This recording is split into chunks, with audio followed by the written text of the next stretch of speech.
નમસ્કાર દર્શક મિત્રો, બોટાદ દસ્તક ન્યૂઝમાં આપનું હાર્દિક સ્વાગત છે અને હું છું એલડી મકવાણા. આપ જોઈ રહ્યા છો બોટાદ દસ્તક ન્યૂઝ. હવે પછીના સમાચાર વિગતવાર. બોટાદમાં આવેલ શેલ્ટર હોમમાં થતો ભ્રષ્ટાચારની તપાસની માગ સાથે કલેક્ટર કચેરી ખાતે કરાઈ અરજી.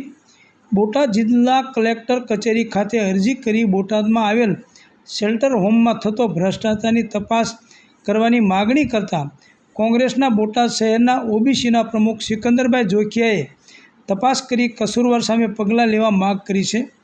Botad Dastak news, L D Makwana, Botad.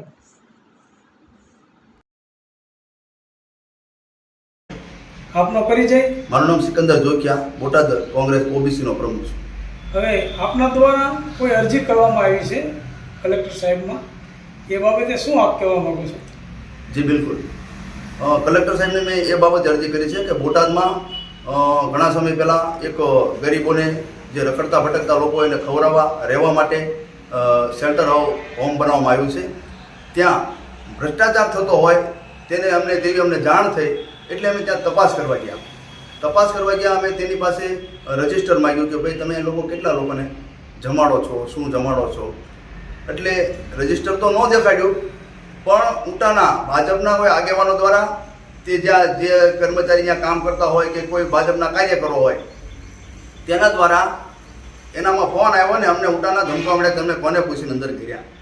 એટલે મેં એવું કીધું કે ભાઈ હું એક આ ભારતના અમે નાગરિક છીએ અને કોઈ જગ્યાએ ભ્રષ્ટાચાર થતો હોય અને સરકારી પૈસાનો દુર્વ્યય થતો હોય તો તેને અટકાવવા અમારી ફરજ છે. અમે લોકોના પ્રતિનિધિ તરીકે આવ્યા છીએ અને ભ્રષ્ટાચાર થતો અટકાવવો જોઈએ, અમારી ફરજ છે. આગળ શું કહો છો એ બાબત? અમારી કલેક્ટરને મેં અરજી કરી છે કે તટસ્થ ત્યાંની તપાસ કરવામાં આવે કે જ્યાં કોઈ રાંધવાનું તો કોઈ વસ્તુ છે જ નહીં, મેં જોયું નહીં, કે પૂરી તપાસ કરવામાં આવે અને તટસ્થ તપાસ કરવામાં આવે કે 10 રૂપિયાનું ટિફિન લાવી અને આ 100 રૂપિયા ઉધારવામાં આવે છે અને લાખો રૂપિયાના બિલ નગરપાલિકામાં મૂકવામાં આવે છે ને પ્રજાના ટેક્સના પૈસાનો, સરકારી પૈસાનો ખોટો દુર્વ્યય થઈ રહ્યો છે તે અટકાય. હા, 10 રૂપિયાનું ટિફિન ક્યાંથી લાવે? એ અમને જાણ એવી થઈ છે, લોકો મુકે ચર્ચાતું હતું કે પાળિયાદ રોડના જે વડોદરિયા દવાખાના છે ત્યાં કોઈ એવું 10-20 રૂપિયાનું ટિફિન આપે છે, ત્યાંથી લાવી અને સીધું ખોરાઈ દેવામાં આવે છે. અને ત્યાં ગરીબોના લોકોને લાવવાની કોઈ વ્યવસ્થા નથી કે રિક્ષા કોઈ વાહન મૂકવું જોઈએ તે પણ નથી. તો એવી પણ વ્યવસ્થા કરવામાં આવે તેવી અમારી માંગ છે.